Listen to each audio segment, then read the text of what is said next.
Hello everyone! I'd like to share a journal I have completed with you. This journal, I didn't do any printing of any images. I wanted to just try to make a journal with what I had, things that I probably wouldn't normally keep. My husband had brought me this pack of papers. It was just really a big pack, and I think it was probably some class or something he had gone to with all these printouts. And he goes, "Here, you want some paper?" And I thought, well, okay, I'll kind of see what I can make out of that. And I had this book I found at a thrift store. I think it's the history of a community, and it just had a lot of images in it. And so I thought, well, I'm going to use that book. I have so many books that I bought for making journals and just haven't used any of them. And then I think I used some muslin strips, something like this, or maybe a little bigger, and this French script stamp. So that is pretty much what I used to complete the journal. I did use a cardboard, probably a box of some product, cereal box or something, covered it with this leather that I have had and used before, and then have some of the stamped muslin sticking out along the edges. Some of the muslin is on paper clips for little tabs, and then this leather belt goes around the journal to secure it, and it's tied, and there's 4 signatures inside. So we'll untie it and kind of go through the journal. The belt closure comes completely off. Doesn't really need it on there, but it is nice to have a closure. So inside I did use some fabric to make a pocket here, and just embellished the pocket with a little bit of sheer flowers and leaves. And inside then the images are all backed with coffee dyed paper. It's like a school class image. There is some calendar paper lined on the inside. So I guess I did use a couple other things that I had, but just to finish off the cover, basically. And then the papers are all dyed and aged to look older. And what I did was took 2 of the pages after I had them dyed and aged. Then let me see if I can. Took 2 of the pages and glued them together like you would do an altered book, and then folded them over. I glued them along the edges, and then folded them over, and that's what gave me my pages. And then all the pages then have these pockets inside, like this.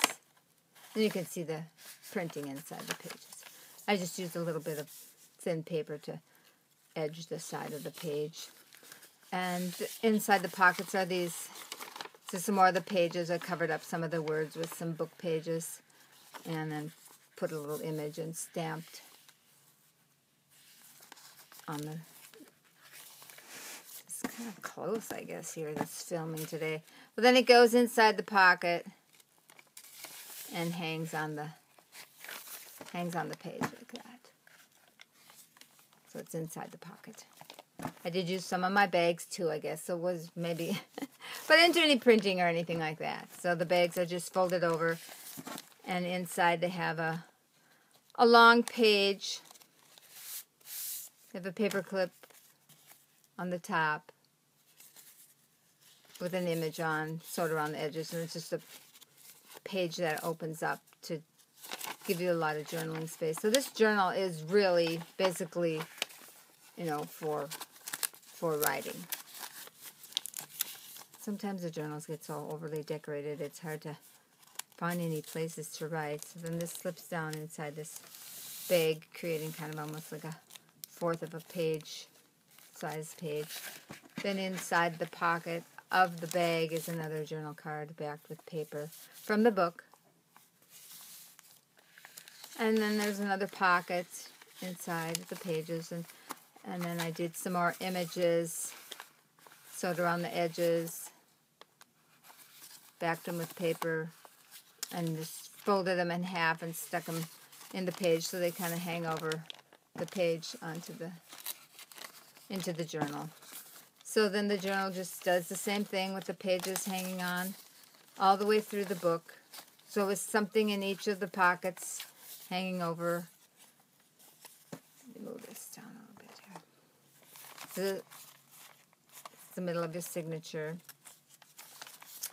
This is a napkin that's embellished on this fold-out page, sewn around the edges from, I think, like our Unhinged Pizza place. This pocket then has I used some of my bags and put an image on. It can have a tuck spot, and there's something you can put in the bag as well. It has some pages inside.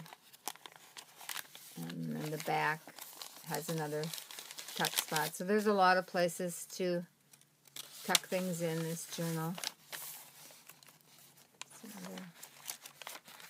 So like I said, the book then has another quarter page tuck in the bag with the image in the pocket. And of the half-page images folded over stuck in the pocket. And that's basically what's in the pocket, but other things can be put in there. It's another quarter-page pocket with an image inside. There's another bag inside here.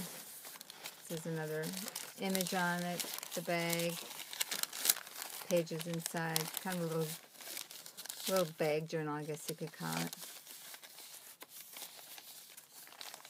Then this has a cardboard page with a tuck spot down here.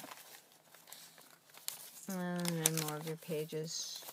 So the book is similar throughout the whole journal. Like I said, it's pretty basic for writing, historic images, pages in the tuck spots, journal cards in the pockets, journal bags inside the pockets, little journals inside. And this will be for sale in my Etsy store, and I'll write the breakdown of, you know, how many pockets and pages and journal spots and journal bags and tucked in the pockets. And this is the last page. Just has a couple of journal spots and a little bag with an image on. Usually a tuck spot. Now the images are aged and sewn around the edges, and the back has another, I think it's a little quilted piece with some sheer flowers and leaves and little strings.